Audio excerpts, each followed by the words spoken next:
We now begin our sermon message for this morning in the new chapter of Genesis chapter 6. Napakaganda po ng pagka-conclude po ni Pastor Raul nung genealogy of Seth last week, no? Genesis chapter 5 that speaks about that all the peoples of this world they matter to God, no? They matter to God, especially those whom He cherishes, no? And so we begin our new study journey into another chapter. Hindi po siya hiwalay. Ito po ay patuloy na it's a continuation of the story that we have seen since Genesis chapter 1. Yan po ang ating context, no? Diyan po tayo magre-rely sa context po ng ating storya. And for this Sunday, there will be 2 Sundays of preaching this passage from Genesis chapter 6 verses 1 to 8 po yan actually. But now we will be seeing from verses 1 to 4. And the series title would be Judgment and Grace in a Corrupt World. No, Judgment and Grace in a Corrupt World, part 1. And our sermon title for this morning is When God Restrains Judgment. When God Restrains Judgment. Para po sa ating introduction, there is a saying that the stain of compromise, no? Ang mancha po ng pagkikipagkompromiso, the stain of compromise. Sabi po nga natin, over the past few weeks, we have traced what the scripture presents to us as a tale of 2 lines in the opening chapters of the book of Genesis. A tale of 2 lines. And in Genesis chapter 4, we saw the line of Cain, which is marked by violence, marked by self-glory, and ungodly practices, including ungodly parenting, no? Ungodly parenting. While in Genesis chapter 5, we saw the line of Seth, those who called upon the name of the Lord. Sabi nga po sa ending ng chapter 4 is on the line of Seth, those who called upon the name of the Lord, a pattern of covenant faithfulness, no? That has been passed down through many, many generations. Nakita natin yan, sunod-sunod. And he lived, and then he fathered, and he died, he lived. The pattern was there. But we see the highlight would be the godly ways, the godly families, the godly parenting in the line of Seth. So Genesis 6 now brings those 2 lines together. So from the chapter 4 and the chapter 5, sa pagdating po sa Genesis 6, it brings the 2 lines together, but the problem is, it's not in a good way. Kita niyo po yung itsura? Combining the 2 would not result in a good way, but in a bad way. Mga kapatid, sino po sa atin ang master labandero o labandera sa kanilang pamilya? Taas ang kamay. Sige na, nahiya pa kayo. Ayan. So, yung mga master labandero at labandera dyan, tanungin ko po kayo. Imagine loading a batch of pure white laundry, no, sa inyo pong washing machine. No? Clean, bright, ginamitan ng, ano ngayon? Yung puti. Basta bleach, no? Maganda, no? Untouched, clean, bright, mapuputi sila. And then, alam mo, nakapaglaba ka na ng mga puti. May nakasingit ng pulang medyas. So, hindi lang ngayon yung medyas ang nagbago actually ng kulay, ano. Actually, nadamay lahat. Madadamay lahat. Ang dami sa inyo nag-react, babay mga puting damit. No? So, mga dating puting damit na naging pink.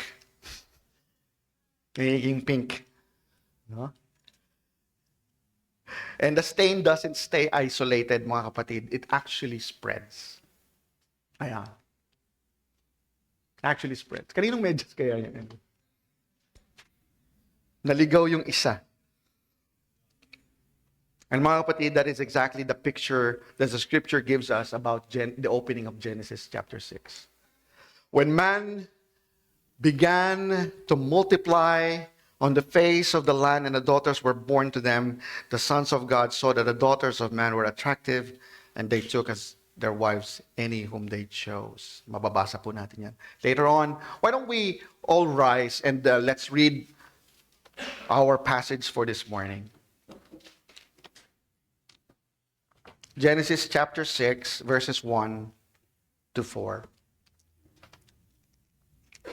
Let's all read together. When man began to multiply on the face of the land and daughters were born to them, the sons of God saw that the daughters of man were attractive, and they took as their wives any they chose. Then the Lord said, My spirit shall not abide in man forever, for he is flesh. His days shall be 120 years. The Nephilim were on the earth in those days, and also afterward, when the sons of God came into the daughters of man, and they bore children to them. These were the mighty men who were of old, the men of renown. May God be blessed in the reading of His word. May now be seated. I just want to acknowledge then the time that I was preparing this, I was helped by some of the dear brothers in preparing this. At natutuwa po kami with how God actually helped us see with greater clarity itong passage po ng Genesis chapter 6, itong 1 to 8 actually moving forward. Because there are a lot of details. There are a lot of details, and one of the challenges of expository preaching is to be able to identify ano ba yung main point. Baka mamaya nagme-major tayo sa mga minors. It is important for us to major on the major and minor on the minors. So, again, as we read the passage, nakita po natin yung picture of nahaluan ng mancha, yung isang pure na labada. Dahil lang sa, hindi naman masama yung medyas, pero dahil dun medyo nagkaroon. But that is an analogy. And what we're witnessing here is not actually in a minor misstep as far as Genesis, the story of Genesis is concerned. It is not minor, It is actually, mga kapatid, the collapse of divinely established boundaries. God has established divine boundaries. And because of this introduction in Genesis chapter 6, that has collapsed. The line that was meant to preserve faithfulness begins to absorb the values of the world around it. So what was once distinct now becomes compromised. What was once pure becomes compromised. Ganun po ang sin, mga kapatid. Sin is like a yeast. Yung pampaalsa. It's like a yeast that works quietly but pervasively. Yung mga naggumagawa ng tinapay dyan, alam niyo yung mga pampaalsa, talagang papaalsahin niya yung tinapay. Konting yeast lang yan, kakalat po yan talaga. So what begins with seeing actually ends with taking. Nakita natin yan from the verses. Nakita nila, at hindi lang doon natapos, kinuha nila. Genesis 6, 1 to 4 records a moment of a deliberate rejection of God's boundaries. A corruption to sever what it did, that it demands a response. It is a corruption that was so severe that it demands a response from a holy God. The violation, the act, the situation, it was so drastic. Sa unang basa natin parang okay lang, parang just reading a headline. But it was so severe that it made God give a response, a holy response. Pero mga kapatid, as we will see, that response is not immediate destruction. Again, it's not an immediate destruction. but something that is far more serious for us to consider. And as we listen carefully to our text, we will discover that God, the holy God, He does not ignore human rebellion. God does not ignore human rebellion. But neither does He rush to judgment. While He is not ignoring the sin, hindi rin po ganun kabilis mag-judge ang ating Panginoon. No? Instead, He sovereignly, in His authority, in His perfect wisdom, in His perfect nature, He responds by restraining, by setting a defined season in which His Spirit will still strive with sinners. Can you imagine a triune, holy, righteous God restraining Himself? Kayo po ba? Gaano tayo kahaba ang ating PC? Kuya Jess parang gumagano. Parang gahibla lang yan, Kuya Jess. A triune, holy, perfect, righteous God restraining Himself from the rebellion of men, His creation. Which now leads us to this confrontation, to our first main point. First main point, daring defiance. Daring defiance. It's the crossing of God's boundaries. From Genesis 6, 1 to 2. Mga kapatid, before we rush to any other speculation or understanding or judgment, we must first see what this text is actually telling, what this text is actually saying. Genesis chapter 6, verses 1 to 2 functions as a deliberate introduction. Introduction po siya to what is expected to follow next. So Moses is not yet describing yung ating pong ina-anticipate in this story of chapter 6, which is the flood. Hindi pa niya po yun ini-introduce. What he is saying is that he is identifying first the moral crisis that made the divine decision, that made the divine act of God necessary. So sundan po natin yung sinasabi po nung passage natin, from verses 1 and 2. So when man began to multiply in the face of the land, and daughters were born to them, the sons of God saw that the daughters of man were attractive, and they took as their wives any they chose. No? Sa surface level, ito pong nababasa natin, this sounds like actually an obedience to the original command of God. Ano po ba yung original command of God to mankind before po sila mag-fall? Ano po yung command? It's just for them to be fruitful and to multiply, to fill the earth. No? Pero masusumpungan po natin dito na ang atin pong author na si Moses is very careful with his choice of words, with his choice of language. Sabi po niya dyan, man multiplies on the face of the land. On the face of the land. It is a language that mula po nung pagkahulog, since the fall, has been associated with the curse. Yung land, yung ground, cursed ground. At hindi lang po yun, it is associated with alienation, paghihiwalay, the death. May physical death and there is a spiritual death na tinatawag. And from then on, man was separated from God, spiritually speaking. So there's alienation. Indeed, growth was happening. Population explosion was happening. As mandated. But it was no longer governed by faithfulness to God.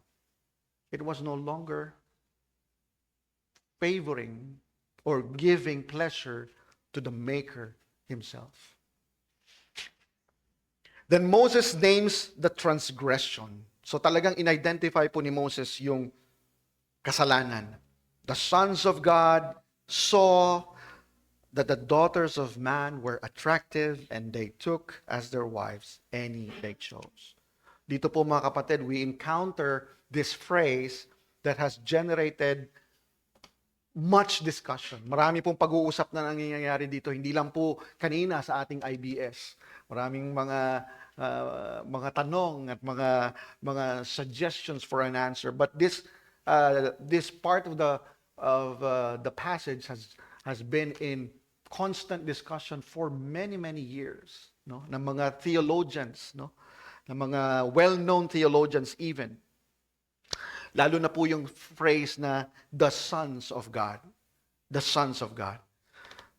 Actually, sa buong history po ng church, no? Ng church mula po sa Acts papunta po sa mga patriarchs po natin, sa mga nag-umpisa ng Reformation hanggang sa panahon po natin ngayon, no? The church history hindi po nangyari nagkaroon ng solidong posisyon tungkol dito sa terminology na sons of God. Yung daughters of man, madaling ma-identify. Pero ano yung sons of God? And there have been three major interpretations that have been offered. And let me just share this to you. And hopefully I would be able to share my view. Kasi yung amin pong sinusundan na resource ni James Montgomery Boyce, medyo naghiwalay po kami ng direksyon. Sumama ako kay Calvin. Siya ay sumama sa grupo nila John MacArthur. Yeah. So talagang makikita natin mga well-known, established theologians are having a different interpretation of this word. Unang interpretation, fallen angels. Sons of God. No? It gives us an idea na, anak ng Diyos. So, this can be more than just Adam. No? Could be angels, spiritual. The second group of interpretation, a group of people would be the powerful human rulers nung panahong ito. Mga kings and princesses na mga rulers. Siyempre, nung mga lumalaki na yung population, nagkakaroon na ng mga leaders yan. At kung susundan natin yung narrative po ni Cain, no? Ni Cain, they are warriors in essence. They would be protecting themselves from harm. Kasi nga, yung si Lamech ay nakadalawang patay na. No? Si Cain mismo, napatay niya ang kanyang kapatid. And so people began to defend themselves. And eventually they would have kings and rulers to do that for them. So yun po yung second thought. And then the third would be the godly line of Seth, which is of chapter 5, intermarrying with the ungodly line of Cain. Na-mention din yan kanina, no, sa ating IBS. Now, hindi natin sukat na matutumbok. Alin ba talaga? Because the text did not say. Hindi naman sinabi, the sons of God are the angels. Or the sons of God in this verse refers to Cain's line. But there is a rule that we can follow in what we call the expository study. No? Yung hermeneutics, what we call the good hermeneutics. And that would take, get the meaning from the context of the passage. So, pwede nating sundan yung context. Kung hindi man natin makita from the passage itself, what is the context leading up to? No? Kasi kung kukunin lang po natin yung text on itself, definitely may mga specific meanings po yan. May mga specific Hebrew translation, no? English translation. Which at some point, sometimes the phrase, the sons of God, refer to indeed in Scripture, speaking of angels. Totoo po yun. However, there are also phrases in the Scripture where sons of God, hindi po dito sa passage natin, but in other books, that is referring to godly people. So, sons of God, spiritually speaking. Ayan. So, while I am persuaded, personally po, ako, I am persuaded by the Sethite view. Ibig sabihin, it is the line of Seth given as the immediate context of Genesis chapter 4 and 5, hindi po yan ang main point. The main point that we should not miss is this. Regardless of the interpretation,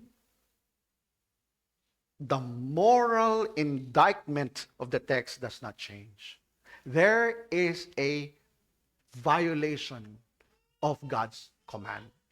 That is what is important. Whether they are angels or humans, we should not be lost in their definitions. But one thing that is clear, the boundaries that God has set has been breached, has been broken, has been trespassed, which led him to make a decision. So a divinely established boundary has been crossed. Notice the deliberate echo of Genesis chapter 3, verse 6. Balik lang tayo, couple of verses before. No? They saw that the women are attractive, and they took whomever they choose. This is the same heart logic of the sin that was committed in Genesis chapter 3. Di po ba? Trusting our eyes over God's word and taking what pleases us rather than submitting to God's perfect design. That's the same heart logic of the sin in Genesis chapter 3. What was meant to be a covenantal response became a consumptive response. Covenant, meaning you have to obey what God has given you. But it has turned to, I take what I want. I would consume everything as far as I wanted, as long as I wanted. Wala na pong obedience, no? Wala nang fear of what God has established. What was meant to be ordered has now became self-directed. Okay? This was not merely about intermarriages, mga kapatid. Again, as I was saying a while ago, no? Hindi naman masama yung pulang medyas. But this was not simply intermarriage. Hindi po doon nagkaroon ng problema. No? Nagkaroon ng problema because there was a rejection of God's authority over desire itself. It's the desire of man that actually overwhelmed him, making him to reject and disobey God's words. So even the line that once called upon the name of the Lord, imagine, the line of Seth has now lived by the instincts of their fallen flesh. Remember, the line of Seth, hindi naman po sinless yan. They are also sinners. Part ng kanilang nature is the nature of Adam, no, that has fallen. So while they are supposedly the line that called upon the name of the Lord, now they lived by the instincts of their fallen flesh, of their fleshly desires. So mas madaling mahawa sa kasalanan, sa totoo lang mga kapatid, mas madaling mahawa sa kasalanan kaysa maka-impluwensya ka ng kabanalan ng iba. Tama po ba? Totoo po yun. That is a very true reality. Corruption spreads faster than faithfulness when boundaries are ignored. Corruption spreads faster than faithfulness when boundaries are ignored. And in Genesis chapter 6, this is made clear. When God's people abandon God's design, the consequences are never isolated. No? They are communal. Ibig sabihin, it spreads to the community. It spreads to the society. It spreads to the generation. And it's very devastating. That's the danger of when God's people abandon God's design. It is never isolated. Which leads us to our second main point, the divine delay. Divine delay is God's measured restraint. Genesis 6, verse 3. Then the Lord said, my spirit shall not abide in man forever, for he is flesh, and his days shall be 120 years. So mga kapatid, ito na po ang sentro ng ating pong text. This is the major point of our text this morning. So after describing humanity's sin, humanity's defiance, the author, Moses, records for us God's direct response. This verse does not describe yung judgment. Wala pa po ito, hindi niyo po sinasabi dito yung judgment, but actually it describes more of the restraint of God. God does not immediately destroy, He actually limits His striving. No? Sabi po dyan, my spirit shall not abide in man forever. He limits his striving. He limits his engagement. He limits his ministry to them. He limits his grace to them. And yet, that very act is actually grace. Mercy. When the Lord says, my spirit shall not strive with man forever, He is not withdrawing His presence because of indifference. Ayoko lang, wala akong pakialam sa kanila, ayoko na. Wala akong pakialam. Madapa ka dyan, okay lang. I don't feel anything. Hindi po, it's not like that. It's not withdrawing His presence because of indifference. He is actually declaring that His patient restraint has a boundary. Yung kanya pong pagpapasensya may limit. There's boundary to His restraint. And the Spirit who sustains, who restrains, and bears with human rebellion, He will not do so forever. He will not do so endlessly. No? That would bring mockery to the righteousness of God, to the holiness of God. And the reason that He is given, is written for us there, is because for He is flesh. For He is flesh. Mga kapatid, this is not a condemnation of the physical body. Okay? It doesn't mean that because siya ay may physical body, ayaw na ng Panginoon sa kanya. It doesn't say like that. What the scripture actually affirms the goodness of the flesh in creation. That's why He created it in the first place. No? Rather, yung pong terminology na flesh dyan, He actually describes humanity's fallen nature. It is after the fall. No?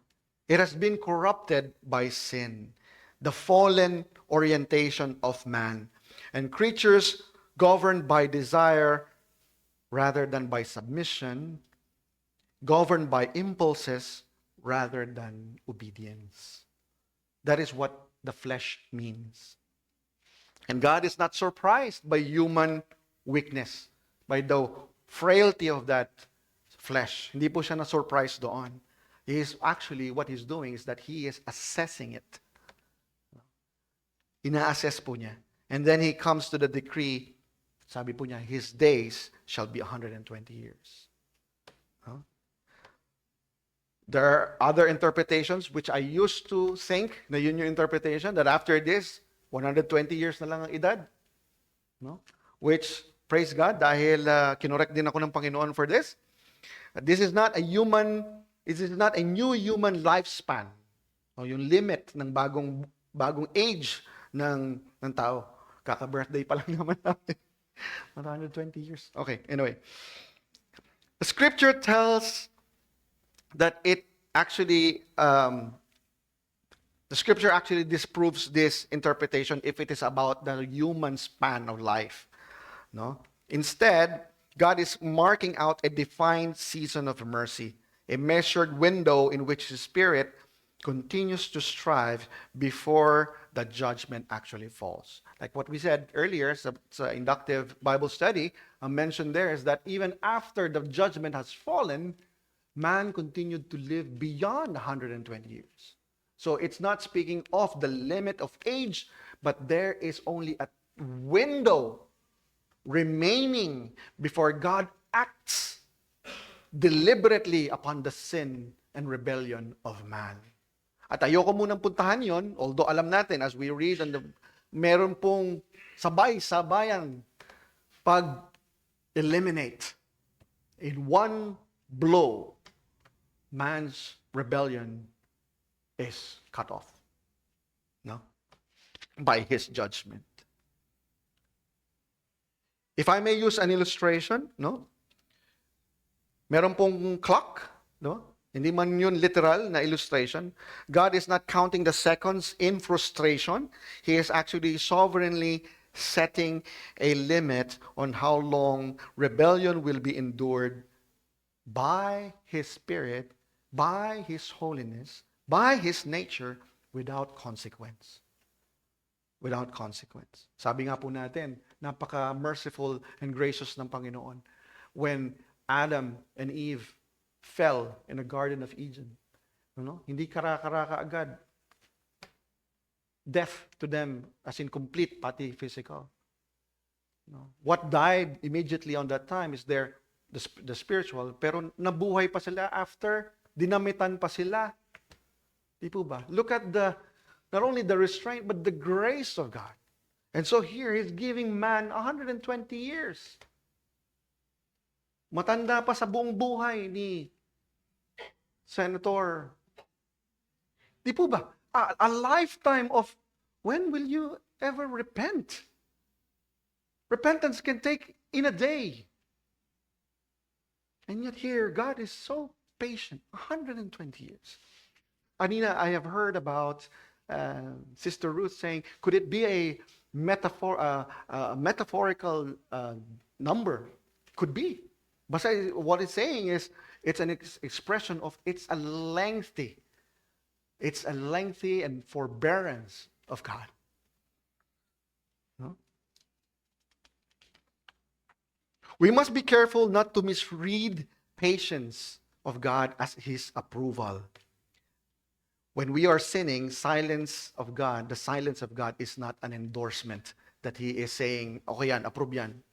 Okay yan, medyo hindi pa naman nakakarating sa akin yung kasalanan mong yan. Hindi pa ako na-bother. Hindi po. No? The delay of God's judgment upon the sin that we do, that is not a form of denial from His side. The very fact that God sets a limit shows that His delay is itself an act of mercy.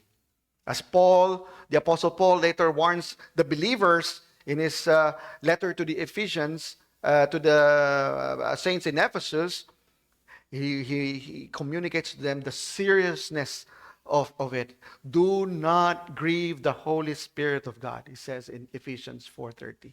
Do not grieve the Holy Spirit of God. To persist in crossing God's boundaries is actually to move steadily, intentionally toward the moment when striving gives way to judgment. Huwag na po nating antayin that judgment will come. The Lord striving with us while we are in sin is actually His act of mercy. Kung naglalakad tayo ng by halong stubbornness, the picture of Enoch walking with God in pure obedience and holiness, that's good. But can you imagine a believer walking with God with disobedience in his heart? And God still walks with him? The meaning of that walk is that, anak, tigil mo na yan. Tigil mo na yan. Tigil mo na yan. Okay? That is the picture here in the Old Testament. But we know that for those who are in Christ, the grace of God is without measure. Praise be to God. Because of Christ. Paano yung mga walang Christ? The judgment awaits them.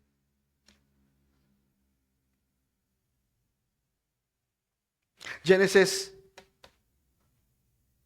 chapter 6 verse 3 confronts us with a sobering truth. God is infinitely patient, but not endlessly permissive. God is infinitely patient, but not endlessly permissive of sin. Even us, kahit po tayo ay nakasumpong na ng biyaya ng Panginoon, we keep falling. We keep grieving the Holy Spirit. Di po ba?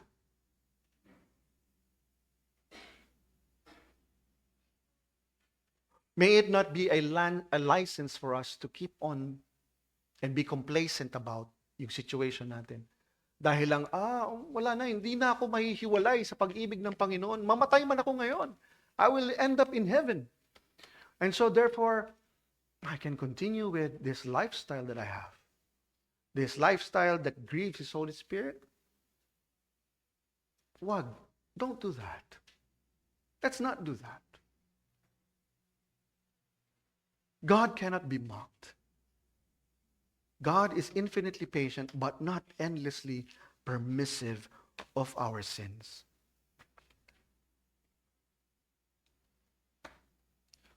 We now move to our third and last point, the deadly desire. The deadly desire, it's living for a name. Living for a name, living for fame. Genesis 6, chapter 4. The Nephilim were on the earth in those days, and also afterward, when the sons of God came into the daughters of man, and they bore children to them. These were the mighty men who were of old, the men of renown. Here, Moses now gives us a brief but very revealing snapshot. Kung may picture lang po, no, nung mga time na yon, ay a picture of the culture that actually came out from this manner of rebellion. No? The Nephilim were on the earth in those days. These were the mighty men who were of old and the men of renown. And mga kapatid, indeed, katulad po ng sons of God, much has been written about the identity of the Nephilims. Sino ba itong mga Nephilim na ito? Natawag ka na ba ng iyong nanay na Nephilim? The scripture itself gives us, again, a limited detail. But as John Calvin wisely cautions those who are seriously pursuing God's word. Sabi po ni John Calvin, we must resist the temptation to be drawn into speculation where the text is actually restrained. So when the text is not saying anything about it, let's move on. And let's rest on those that are clear. Yun na nga, minsan yung clear na nga, hindi pa natin makuha no? Yung pa doon sa hindi clear. And then we struggle. Hirap nito. Yung isa, malinaw yan, pero hindi ko rin magets. but that is actually the nature of man. When studying God's Word. That's why we need the Holy Spirit to come and teach us and give us restraint, even in the study of God's Word. What Moses wants us to see is not who they were, but what they valued. Ano po yung, saan sila kilala? Itong mga Nephilim na to. No? They were called the men of renown. So, ibig sabihin, literally, the men of names. The men of the name. Ibig sabihin, they made a name for themselves. They were very much celebrated for what? For power, for dominance, and reputation. No? For power, dominance, and reputation. And in contrast to the godly line of Seth, of whom it was said, and at that time, the people, the line of Seth, began to call upon whose name? The name of the Lord. That's the contrast, mga kapatid, if we follow the context. These men are after their own names, but the godly line of Seth, they all began to call upon the name of the Lord. That is what they're doing at the beginning. Until the white came into the red. Baliktad po, no? Hindi po yung red ang pumunta sa white, yung mga white ang pumunta sa red. Can you see the emphasis of the author there? It is the God, the sons of God, the godly line that stepped over the boundaries and went over and chose whomever they like. Kung yung sinful nature of man did something of a similar thing, parang hindi pa mabother si God. Although that is already they are already sinful by itself, no? Pero what really troubled him is that even his godly people, his godly life, has been corrupted.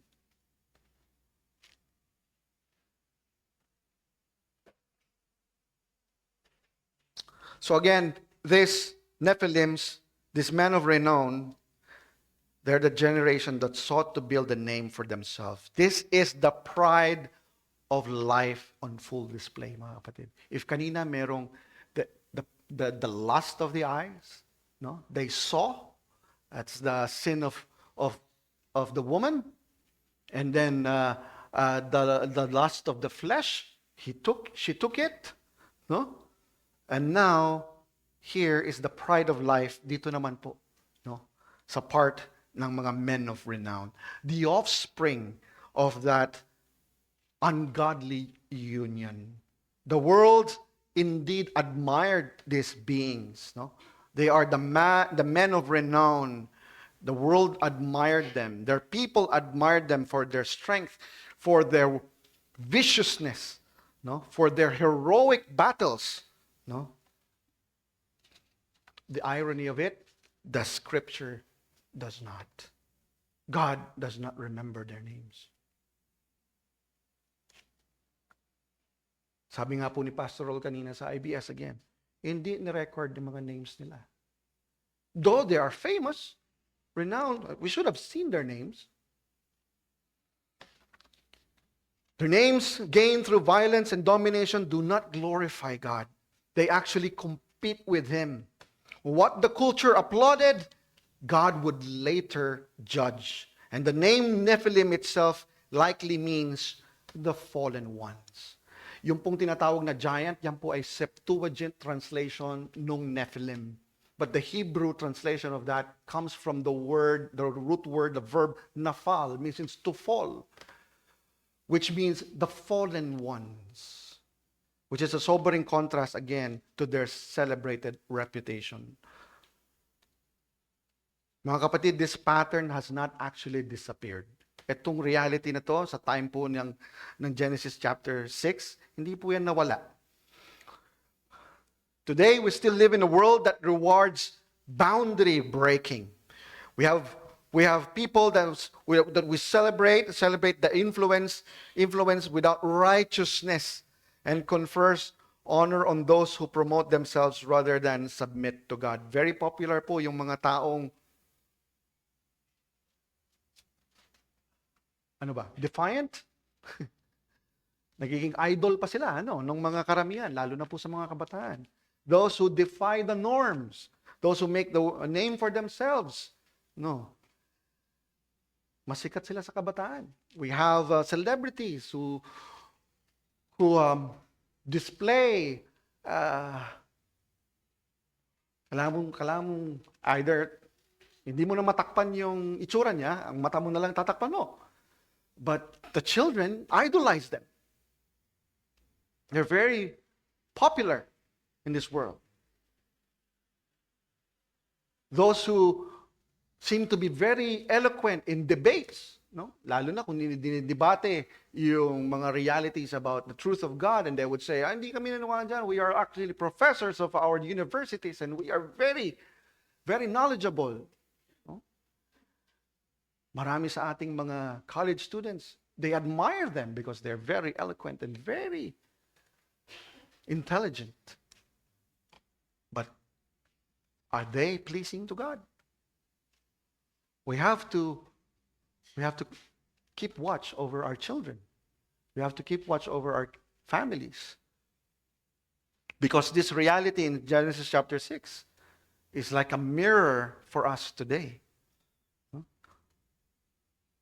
Genesis chapter 6 verse 4 shows us where unchecked desires leads not merely to a private sin, but to a culture obsessed with fame, power, and self-glory. Parehong-pareho po nung kaninang verses natin. The sin that is not isolated, it actually permeates to a community, to a generation, and the result is devastating. Devastating.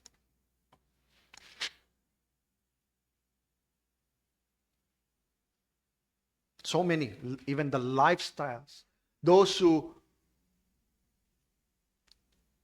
twist the word, even the word love, for the sake of their own desires. Love? Walang pinipili ang love. But what does the Bible say about the word love? Love has to be in marriage with the truth of God. Love in itself, if it's by its own definition, gusto ko siya, gusto ko to, becomes covetousness, becomes a pride of life.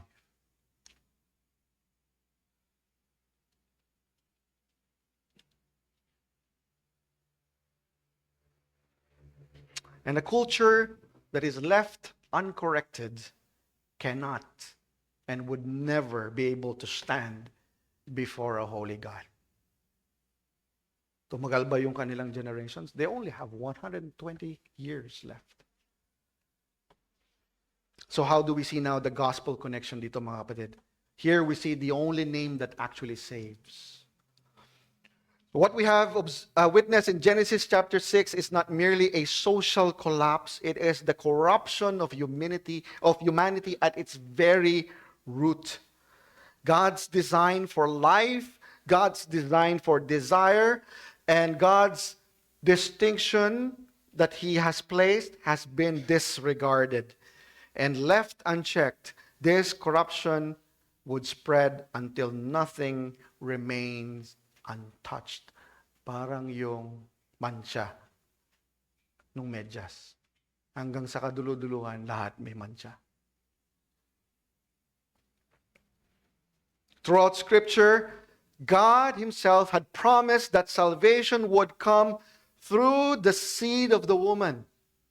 Proto-Evangelion, Genesis 3:15, and Genesis 6 shows just how fragile that promise appeared in the human history. Not because God failed, but because humanity consistently chose rebellion over obedience. So much so that eventually we will just see a handful of people that were left untouched. But the entire, sabi nga po, almost 7 billion of them. That's an estimate. Lahat po yun. Parang pareho rin natin ngayon. And yet God did not abandon his promise. God did not abandon his purpose. God did not abandon his covenant. Where Adam and his descendants saw and took, this is the contrast, Jesus Christ did exactly the opposite. When he was tempted, he refused to seize, to get what was offered apart from the will of his Father in heaven. Though he bore the name which is above every name, he did not pursue self-glory. Instead, he humbled himself in obedience. Completely opposite of the Nephilims. The eternal Son of God became flesh, not to indulge it, but to redeem it. He entered our cursed ground, our cursed land, and lived without surrendering to the lust of the eyes, to the lust of the flesh, or the pride of life, and obeyed where every other son of Adam had failed. Only Christ succeeded. And on the cross, here, he bore what humanity, what each of us actually deserve. The judgment that Genesis 6 anticipates did not disappear even after the flood. Actually, the judgment fell on Christ. It fell on Christ. Full blast. Walang restraint from God the Father himself.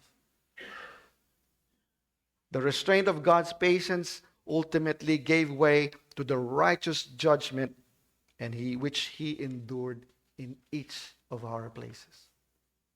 What an amazing God.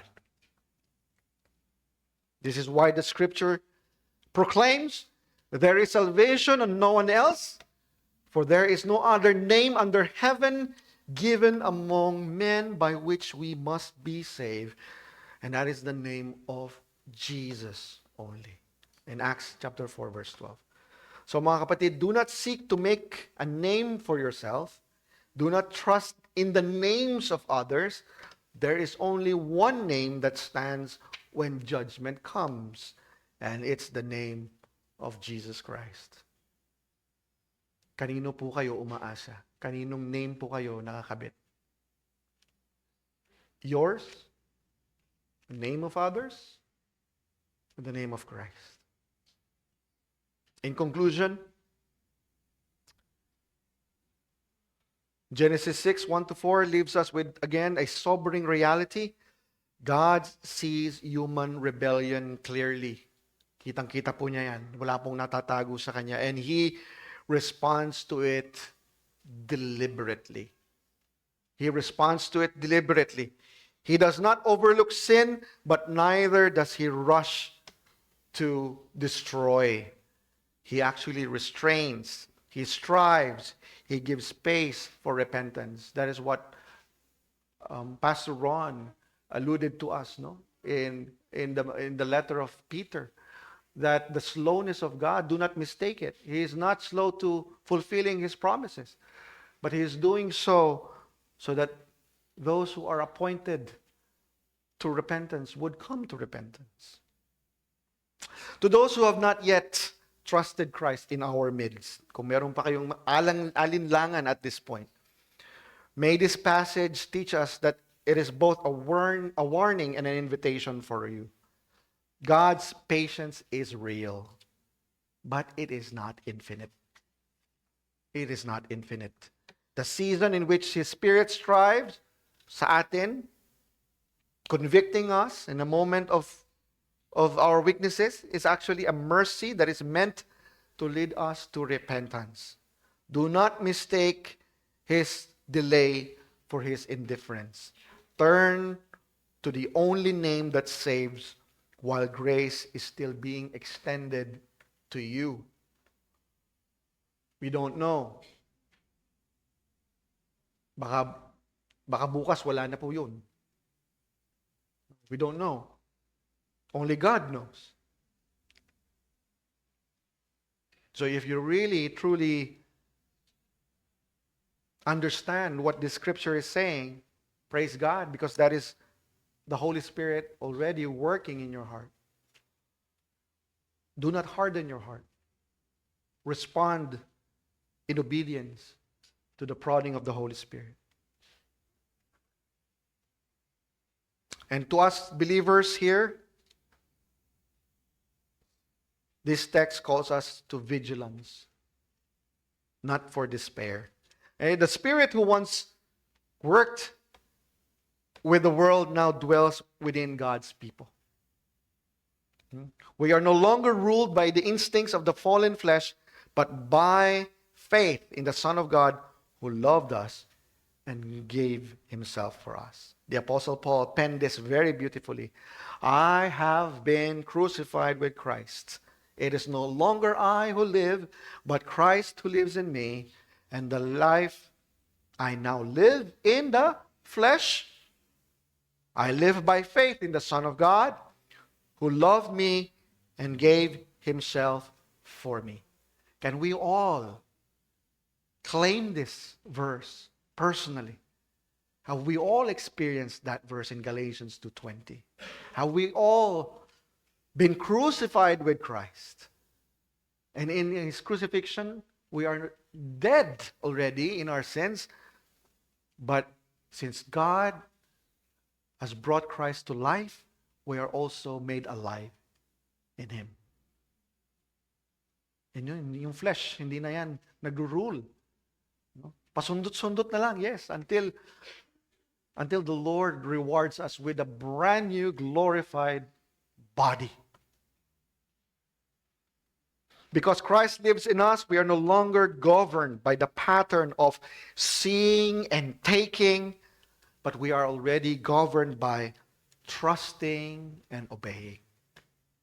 Trusting and obeying. Mga kapatid, Genesis 6:1 and 4 has shown us what humanity did and how God responded initially. But the story is not finished. So next week, as we move into Genesis 6, verses 5 to 8, we will see what the Lord sees when He looks upon a world shaped by unchecked rebellion and the surprising grace that He extends to one man who finds favor in His eyes. That's when we see when judgment comes and grace appears. Mga kapatid, the warning has been given. The restraint has been declared. Now we must listen carefully to what comes next. Let's all bow our heads in prayer.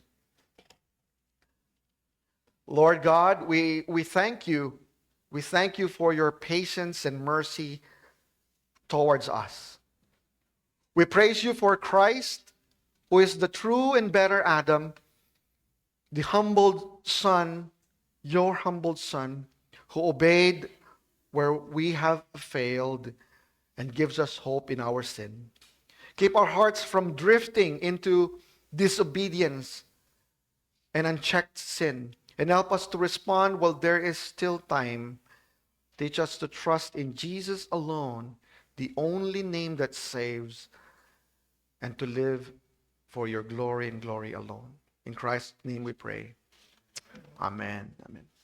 Church, let's all rise as we sing our song of response.